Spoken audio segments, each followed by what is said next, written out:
I, Olivia Wilson, 29, thought I had everything meticulously arranged. The flowers, the venue, the honeymoon itinerary. Every detail screamed perfection. Every detail for someone who had just decided to throw it all away. My phone buzzed, a single message from William Davis, my fiancé of 2 years. Olivia, I've made a decision. I'm marrying your cousin instead. He has better prospects anyway. Wedding's off. Please don't make this difficult. The world tilted for a fraction of a second. Then, as quickly as the shock arrived, I felt a strange clarity. My hands didn't shake. My chest didn't pound. I read it twice, maybe 3 times, savoring the absurdity of it all. Better prospects? He typed like money mattered more than the years we'd spent together, the laughter, the quiet nights planning a life. My internal voice didn't scream. It whispered, sharp and precise. Control what you can, ignore the rest. I tapped the screen and typed a single word. Congratulations. No begging, no yelling, no begging for explanations I didn't need. Just a word. Calm. Measured. Final. The office chair creaked as I leaned back. I could almost hear the universe snickering, the way it does when you witness someone else's blind audacity. William, I thought, could never have imagined the level of composure I could summon. Or maybe he didn't care. Typical. But that was fine, because now I had a plan. I pulled up the booking confirmations. The honeymoon resort, $18,000 for 2 weeks in Bali, 5-star everything. Venue deposit, $8,000. Catering, $6,000. Technically, all in my name, as William's family had insisted deposits be under my control. Groom handles logistics, they said. Typical patriarchal nonsense. And yet, it would serve me well. By 3 p.m., the emails were sent. Honeymoon canceled, full refund secured, venue canceled, lost half the deposit, $4,000 recovered. Catering canceled, $4,800 back in my hands. I changed passwords to the wedding planning accounts, blocked William on every platform except email for record keeping. Total recovered, $26,500. I paused, staring at the numbers like a general surveying a battlefield. Not bad for an afternoon's work. Next came the apartment. 2 years of shared life, meticulously packed into boxes. Designer dresses, jewelry I had gifted him, his collection of overpriced skincare and gadgets, all neatly labeled, ready for pickup. I left a note for the building manager. Items to be picked up by Friday. Otherwise, donation. Clean. Precise. No wasted emotion. I found myself standing in the middle of the apartment, breathing in the air of independence. It smelled like possibility, and it smelled like freedom. I had enough money for the Bali resort upgrade, 3 weeks instead of 2, ocean view, private pool, leaving me with $7,000 in discretionary funds. The irony wasn't lost on me. William had left, but his abandonment had funded my liberation. A small smile tugged at my lips. Revenge? Hardly. Justice? Perhaps. Or maybe just smart self-preservation. The text from William blinked again. Please don't make this difficult. I let it go. Difficult had been his domain. I'd already opted out. My fingers hovered over the keyboard but didn't respond. Internal monologue. You chose betrayal. I choose clarity. I booked the flights, confirmed the villa, arranged for a personal butler. My internal mantra repeated, this is your life, your rules, your recovery. Evening fell. The city outside my window pulsed with indifferent energy. I sipped tea, letting the quiet calm settle over me like armor. William Betrayal had been sharp, precise, and public, but my response was sharper, methodical, controlled, and self-serving in the healthiest sense. A pang of sadness flickered, not for him, not for the loss, but for what could have been. And then it was gone, replaced by a thrilling anticipation for what would be. I reflected on family dynamics, knowing the storm was brewing. William's father, Harrison, and mother, Margaret, were traditional, demanding, protective of family honor, and increasingly entitled when it came to money. Yet I had documents, emails, receipts, and logic on my side. I wasn't anxious. I was strategic. Packing my suitcase, I paused at the mirror, brushing my hair back, letting the reflection sink in. I looked like a woman on the cusp of something vast, strong, unflappable, undone by neither betrayal nor greed. I would walk into Bali not as a victim, but as a sovereign. My money, my choices, my life. And somewhere deep in my chest, a quiet, almost imperceptible excitement stirred. This was only the beginning. I zipped the last suitcase, took one last glance at the apartment that would soon be filled with echoes of absence, and whispered to myself, "Time to reclaim everything." The morning sun fell across my Bali itinerary, casting shadows across the spreadsheets and confirmations I had meticulously prepared. But even in paradise, the storm from back home had not paused. It had merely shifted form. My phone buzzed relentlessly. Calls, emails, messages. Harrison Jones, William's father, had begun his assault. "Olivia, we need to discuss the wedding finances immediately. This is unacceptable." The voicemail left a lingering weight in my chest, but it did not rattle me. I had anticipated this. I poured myself a strong coffee, leaned back in the villa chair, and let my fingers hover over the keyboard. Dramatic intimidation doesn't work when you have receipts. The first call from Harrison was predictably theatrical. He demanded the $32,000 returned immediately, adding convoluted claims about emotional distress and contractual obligations. His voice trembled with a mix of anger and entitlement, but my mind was razor sharp. I forwarded the emails, deposit confirmations, and gift documentation to my friend and lawyer, Derek. He laughed, not mockingly, but the kind of laugh that comes from someone who knows the law favors the smart, not the loud. "Olivia, this is intimidation. They put the money in your name, no conditions. They have nothing. Just stay calm." I nodded to no one in particular, sipping my coffee. Calm, strategic, detached. Those words became my mantra. Social media had begun to stir. Aunt Janet, mother of Emma, my cousin, and now William's new fiancé, had erupted in a group chat that read like a battlefield. "Olivia is stealing our family's money. She's trying to ruin Emma's happiness." I didn't reply. I didn't even read most of it. My internal monologue was precise. The more noise, the clearer your own signal must be. Let them yell. Document everything. Emma herself joined in, posting defensive statements on Facebook, claims of love, fairness, and my alleged cruelty. I scrolled, mildly amused, then blocked him everywhere except email for records. Let them make fools of themselves in the public eye. I'm above that. The escalation came sooner than expected. Emma attempted a direct confrontation at my gym, an absurd scenario in which she cornered me in the locker room, chest puffed with righteous indignation. I let the staff handle it. She was escorted out, banned from the premises, and I returned to my workout. Even then, I felt no malice, only the satisfaction of boundaries maintained. Every step I'd taken, from reclaiming deposits to leaving the apartment neatly packed, had been calculated. Every boundary enforced now reinforced that clarity. They chose drama. I chose autonomy. Meanwhile, messages kept coming from William, desperate, incoherent, accusing me of theft, cruelty, even sabotage. I allowed none of them to pierce my calm. Instead, I composed an internal checklist.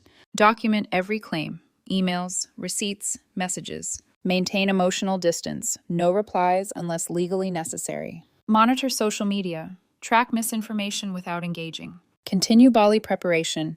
Remind myself this is about me, not them. By the time my villa view reflected the Bali sunset, I felt a rare sensation, serenity amid chaos. The irony was delicious. William and his family were thrashing about, while I sat on a balcony overlooking the ocean, sipping tea, fully in control. Yet, the real storm had barely begun. Harrison hired a lawyer, sending a formal demand letter, the legal equivalent of a grenade lobbed in the wrong direction. Derek reviewed it with a smirk. "Olivia, they just made their entire case for you. Gifts were unconditional. William broke the engagement. Every claim they make collapses under scrutiny. You're untouchable." I leaned back, letting the reassurance sink in. The calm was intoxicating. I thought of my apartment, my canceled honeymoon, my reclaimed funds, and how every step I'd taken had been deliberate. Every act of calm had disarmed them more effectively than any argument, any tantrum, any confrontation. Social media, of course, continued its relentless scrutiny. William's friends, distant relatives, even casual acquaintances weighed in, painting me as the villain in this family drama. But for every misguided comment, there were others, friends, allies, old colleagues, rallying quietly, screenshots ready, voices measured, facts aligned. I watched it unfold like a chessboard, every move predictable, every countermove anticipated. Even the Flying Monkeys Brigade, the coordinated harassment by friends of William and cousin, was impotent. My silence, my documentation, and my strategic presence created an invisible shield that no amount of digital shouting could breach. By the final night in Bali before my flight, the pattern was clear. Harrison's attempts at intimidation failed. Emma's chest-thumping confrontation failed. William's guilt-laden emotional outbursts failed. Social media smear campaigns failed. I stood on my villa balcony, the warm Bali wind in my hair, and let a smile curl over my lips. Victory? Not exactly. But power, the real kind, calm, deliberate, unassailable power, was mine. And deep inside, I knew the real drama wasn't over. The fallout from William and Emma's disastrous choices would follow them back home.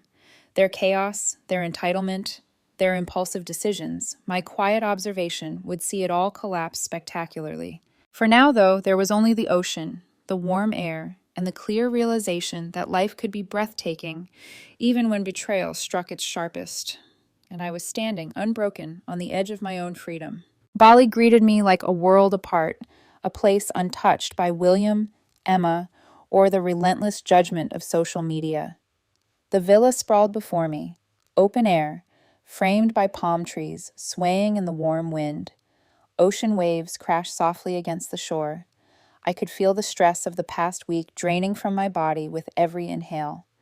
For the first time in months, I allowed myself to truly breathe. This is my life, my money, my choices, my escape. Even in paradise, the world outside was relentless. Notifications kept pinging. Social media posts, screenshots of my apartment move-out, and angry texts from William's family. Aunt Janet's group chat had escalated into full-blown hysteria.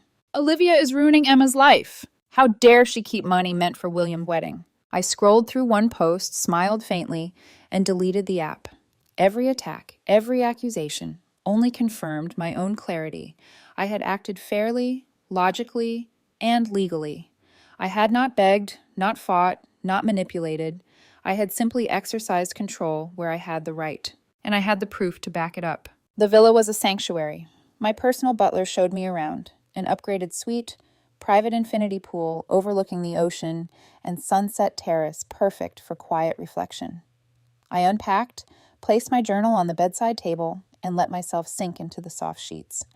For the first time, I felt the separation from chaos not as loneliness, but as liberation. I journaled the events of the past week. William's text, the meticulous reclamation of funds, the packing of his belongings, the strategic cancellations. Every entry reminded me that betrayal, no matter how sharp, could be met with composure and power. The social media storm followed me across the Pacific. William and Emma had begun posting elaborately, framing themselves as victims. Screenshots, captions, and dramatic narratives aimed at painting me as petty and cruel appeared hourly. But the backlash was immediate and telling. Friends of mine posted screenshots proving the truth. Neutral parties saw inconsistencies in William and Emma's posts. Slowly, the narrative began to shift in my favor. I watched, partly amused, partly satisfied, as the chaos unfolded.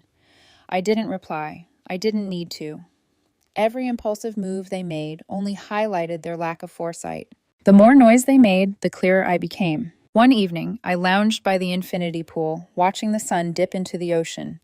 A notification blinked. A long email from Harrison's lawyer, citing false claims of emotional distress and theft. I forwarded it to Derek. His reply was concise. Olivia, nothing here sticks. You're completely in the clear. They're grasping at straws and making themselves look foolish. I laughed softly, swirling the ice in my glass. Justice, it seemed, did not need to be dramatic. It only needed to be undeniable, and I had made sure it was. The villa became more than a retreat. It was a laboratory for my own transformation. I hiked to hidden waterfalls, swam with manta rays, and allowed myself to savor experiences I would never have indulged in during the months of planning a wedding for someone who didn't deserve my loyalty. The solitude sharpened my mind. My confidence grew. My joy wasn't dependent on anyone else. Betrayal had created the space for me to fully reclaim myself. Meanwhile, back home, the fallout continued. William's attempts to publicly shame me on Instagram and Facebook floundered. Emma posted long rants that only highlighted her lack of funds and poor planning. Aunt Janet's campaign of harassment backfired as more people recognized the absurdity. My friends quietly documented every post, every false claim, building a digital shield that no amount of noise could pierce. I occasionally allowed myself to glance at screenshots Derek sent. Harrison threatening lawsuits, William spinning tales of betrayal, Emma attempting to justify their reckless choices. Each message reinforced a simple truth. Their chaos was self-inflicted. My calm was self-earned. Late one night, I sat on the terrace with a cocktail, the moonlight reflecting on the ocean. I thought about the life I had reclaimed. Money recovered, $2,600, fully documented. Emotional composure, unbroken. Public narrative, gradually shifting in my favor. A text from an unknown number popped up, probably William's cousin Monica, always one step behind. You'll regret this. Everyone will know what kind of person you are. I smiled, took a slow sip, and snapped a photo of the Bali sunset. I sent it back. No caption. The image alone said what words could not. Calm, clarity, freedom. By the time my third week in Bali rolled around, the ocean, the sun, the quiet, and the sense of total independence had transformed me. I wasn't seeking revenge. I wasn't plotting retaliation. I was living, thriving, and letting the universe handle the consequences of others' selfishness. And I knew, without a shred of doubt, that when I returned home, the storm would meet a woman no longer defined by engagement, betrayal, or entitlement. I would return whole, empowered, and unshakable. This was more than a vacation. This was a reclamation of my life. Returning home from Bali felt like stepping into a parallel universe. The sun-soaked, peaceful days behind me had sharpened my perspective. I was Olivia Wilson, 29, fully in control of my life, finances, and emotions. The chaos that had once threatened to consume me now seemed distant, almost absurd. Yet the fallout from William and Emma's betrayal was still very much alive. My phone buzzed with updates from friends and family, screenshots of social media posts, wedding planning threads, and frantic messages from relatives. I read them with a measured calm that felt unfamiliar, yet right.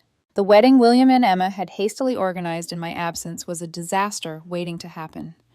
My friend Marcus live texted the event. Venue, a community hall, wood-paneled, dated, and clearly a compromise from the 5-star venue we had booked. Catering, local Italian buffet, family style, far from the exquisite menu William and I had planned. Flowers, grocery store arrangements, generic and cheap compared to the exotic blooms we had chosen. Photographer, Emma's friend with an iPhone 14 Pro, no professional shots. Reading the updates, a quiet satisfaction warmed me. I didn't gloat, I simply observed. Their recklessness, entitlement, and obsession with appearances had created their own collapse. Social media mirrored the disaster in real life. Photos posted by William and Emma drew critical commentary from friends, distant acquaintances, and even neutral observers. Threads devolved into debates about entitlement, planning failures, and the absurdity of expecting someone else's money to cover personal mistakes. I sat back with a cup of tea, watching as their carefully constructed narrative unraveled. It was poetic, not revenge, but a natural consequence of their own poor choices. Harrison, William's father, attempted one last legal move. Derek forwarded me the draft. Threats of suing for intentional emotional distress and misappropriation of funds. I leaned back, reading through the word salad with amusement. Derek's analysis was simple. Olivia, they have nothing. Gifts were unconditional. William broke the engagement. Any lawsuit would be dismissed immediately. You're untouchable. I smiled, the weight of stress lifted by clarity. This wasn't just about money. It was about dignity, agency, and the satisfaction of seeing the truth emerge untainted. The final blow came from William and Emma themselves. William messaged, furious and incoherent. Olivia, you've ruined everything. You could have worked this out. I replied succinctly, every word deliberate. Worked what out? You chose to betray me. Emma chose the same. I did not. I reclaimed what was legally and rightfully mine. Live with your choices. Emma's attempts at social media defense, public posts claiming my cruelty, and Aunt Janet's relentless group chat campaigning only amplified their own incompetence. The public, friends, and extended family saw the truth. Their wedding was a shadow of the one I had meticulously planned. Their finances were strained, and their reputation had suffered. I reflected on the past weeks, the cascade of betrayal, legal threats, digital drama, and family chaos. But as I sipped coffee and stared at the Bali photos I had brought back with me, one truth crystallized. Money, reclaimed, secure. Freedom, absolute. Dignity, untarnished. Power, quiet, undeniable, self-earned. I didn't need revenge. I didn't need to prove anything. Life itself, through the natural consequences of poor choices and entitlement, had delivered a lesson that no argument, post, or confrontation could surpass. 3 weeks in Bali, a meticulous strategy, and unwavering calm had changed me. I had faced betrayal not with panic, not with rage, but with intelligence, clarity, and restraint. My life was my own again, vibrant and unscripted. That evening, I placed the remaining $7,000 from Bali toward a personal project, a down payment on a new car, my first truly independent purchase in years. The $8,000 recovered from engagement ring investments would go into savings, a tangible reminder that I had reclaimed not just money, but power over my future. I smiled at the reflection in the mirror, no longer the woman defined by engagement, betrayal, or others' expectations. I was whole, unshakable, and free. William and Emma had made their choices. I had made mine, and mine was better. As night fell, I closed the journal I had carried across continents, a record of strategy, calm, and self-liberation. Life would continue. The universe had a sense of humor, a sense of justice, and now I did too. And in that quiet moment, I realized something profound. Betrayal can break you, but only if you let it. I hadn't broken. I had soared.